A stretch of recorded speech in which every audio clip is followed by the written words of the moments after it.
What's going on, guys? It's your boy Adjen back again for another Alchemy Stars video, and for today, the new unit skill kits are revealed and damn, they look pretty good, not gonna lie. So in this video, let us take a look at their skill kits and I will share with you guys my thoughts and my impressions on them.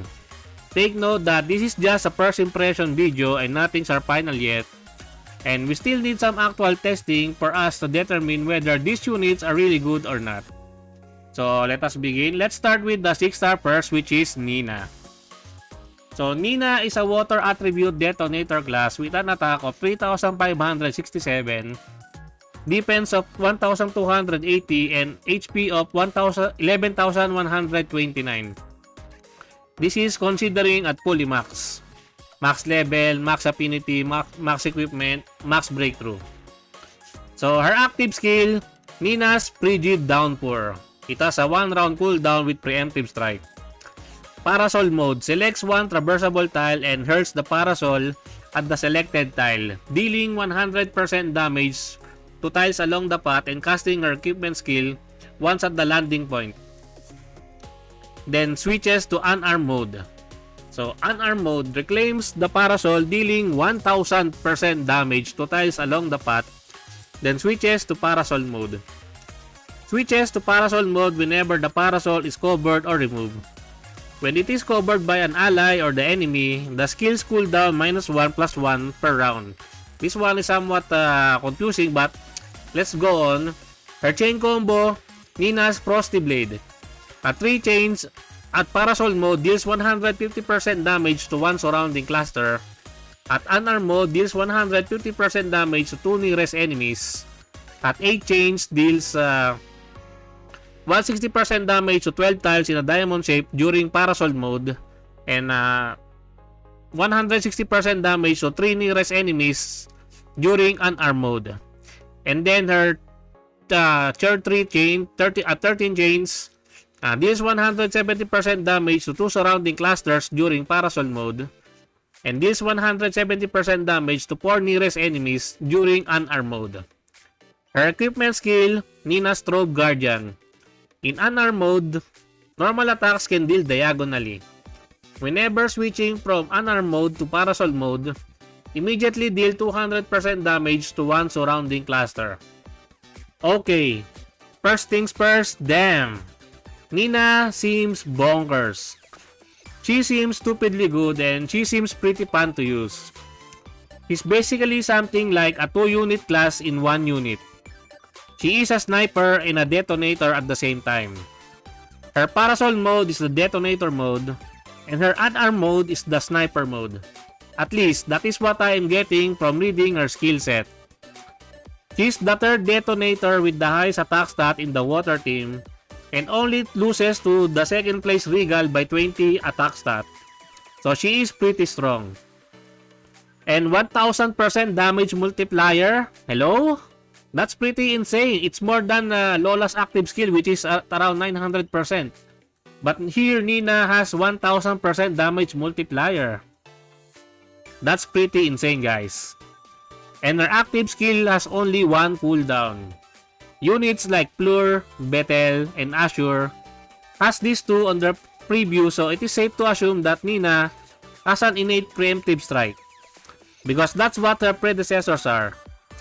Having innate preemptive strike is pretty huge, since it means that she is not an expensive unit. And to top it all, she has diagonal attacks. I've said this a lot of times that diagonal attacks are super powerful, especially if it's attached to a dedicated DPS unit. And Nina, having this on her kit makes her a must summon for me. For me only, guys, for me. That is just my opinions. I really like units that can attack diagonally, especially if she's a waifu. Take note, guys, do not simp for her yet until August. Why? Because she is 17 years old and still underage when she becomes summonable, but when August comes, that is her birthday month, she will become 18 by then, so that is the time to start simping for her legally. Jokes aside, Nina seems pretty powerful. For now, I can't tell if she's broken or not until I test her out in actual combat, but just looking at her kit on paper, She is already a top tier unit for me in my honest opinion. She's insane, guys. She's insane.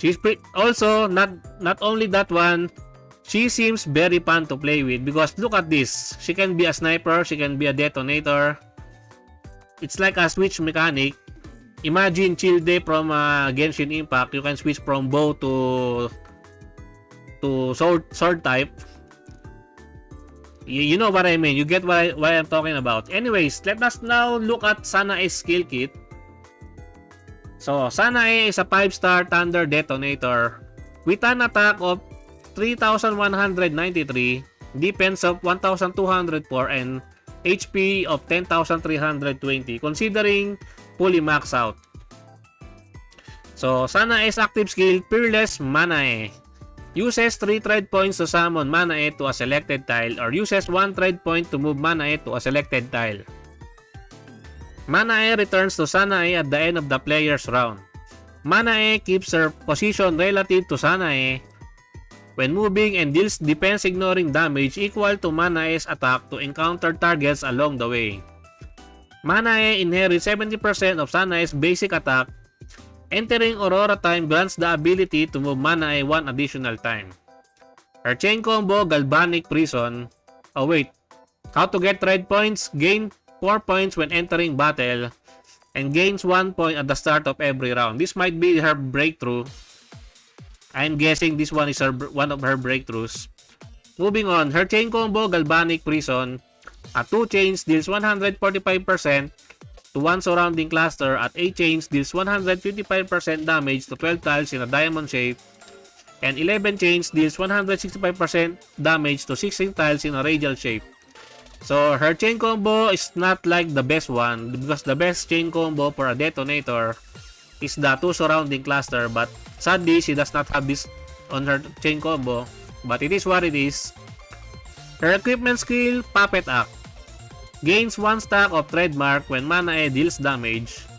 Each stack increases Manae's attack by 2% of the attack she inherited from Sanae up to 30 stacks. Once Manae gains 30 stacks of trademark in total, or 5 stacks in a single round, Manae will be able to release chain combo simultaneously with Sanae. Honestly, I am a bit confused with her kit. Her kit needs some actual testing for me to fully understand it. So apologize if I can explain her kit properly, but that's what this video is all about. It's all about first impressions. What I can digest from reading her kit is that I think of her as something like a puppeteer or a summoner, whatever you may want to call it, and her summon Manae gains stack that increases her attack stat that she gained from Sanae up to 30 stacks. It's a little complicated for me to comprehend this one, so I apologize again. The good thing here is that her stacking mechanics or her stacks does not reset or completely disappears, unlike the other units that have stacking mechanics, which is pretty nice. For now, she seems pretty good also, but as I've said, we still need to test her out in actual combat before we pass out on our judgment on her.